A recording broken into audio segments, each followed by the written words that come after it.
Guys, I hope आप लोग अच्छे होंगे। तो आज हम पढ़ने जा रहे हैं use of has to and have to. तो इसको पढ़ने से पहले मैं आपको इसकी पहचान के बारे में बता दूं कि इसका ट्रांसलेशन हम कैसे करते हैं, कैसे इसको हम पहचानते हैं। तो जिस वाक्य के अंत में ना है, नी है, ने है या पढ़ता है, पढ़ती है, पढ़ते हैं आता है, उस वाक्य का हम जब ट्रांसलेशन हिंदी टू इंग्लिश करते हैं तो हम उसमें हैज़ टू और हैव टू का प्रयोग करते हैं। तो हैज़ टू का प्रयोग हम सिंगुलर के लिए करते हैं और हैव टू का प्रयोग हम प्लूरल के लिए।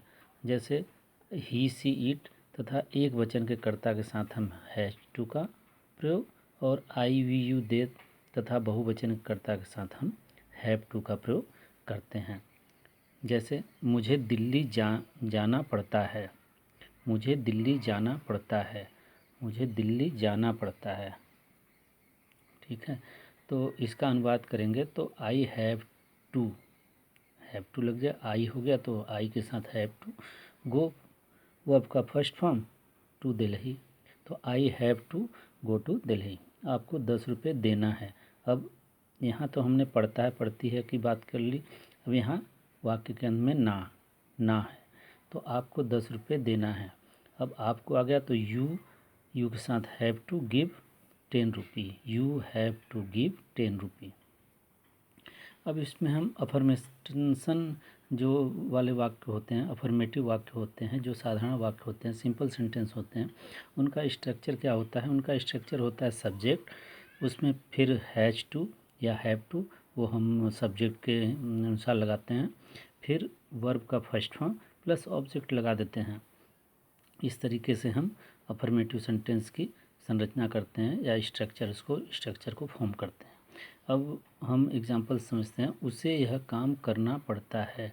अब उसे आ गया तो ही लगाएंगे, he has to do this work.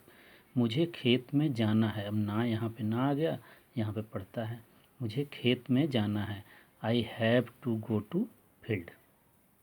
Negative sentence की बात कर लेते हैं। निगेटिव में हमारा स्ट्रक्चर कैसे बनेगा? सब्जेक्ट प्लस हैज़ हैव, उसके बाद नाट लगाते हैं, नाट के बाद हम टू लगाते हैं, फिर वर्ब का फर्स्ट फॉर्म और ऑब्जेक्ट का प्रयोग करते हैं। अब मुझे दिल्ली नहीं जाना पड़ता है, I have not to go to Delhi. अब नॉट के बाद हम टू का प्रयोग करते हैं। रमेश को खेत नहीं जोतना पड़ता है, Ramesh has not to plough field. तो इस तरीके से हम निगेटिव सेंटेंस को करते हैं।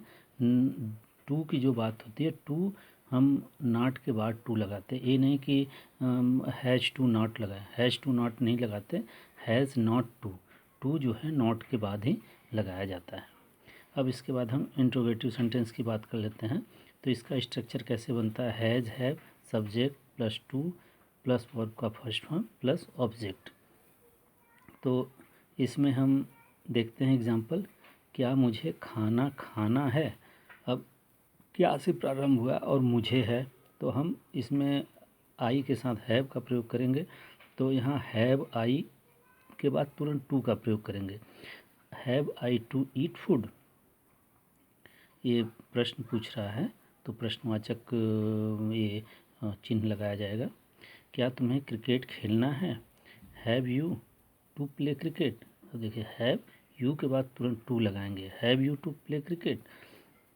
रवि को क्या हॉकी खेलना पड़ता है? तो क्या आ गया, क्या, तो इसका बीच में आया तब वाट से start, what has Ravi to play hockey. तो इस तरीके से हमने हैज़ टू और हैव टू का प्रयोग समझा। अगर ये वीडियो आपको अच्छा लगेगा तो इसे लाइक और मेरे चैनल को सब्सक्राइब ज़रूर कीजिएगा। तब तक के लिए धन्यवाद।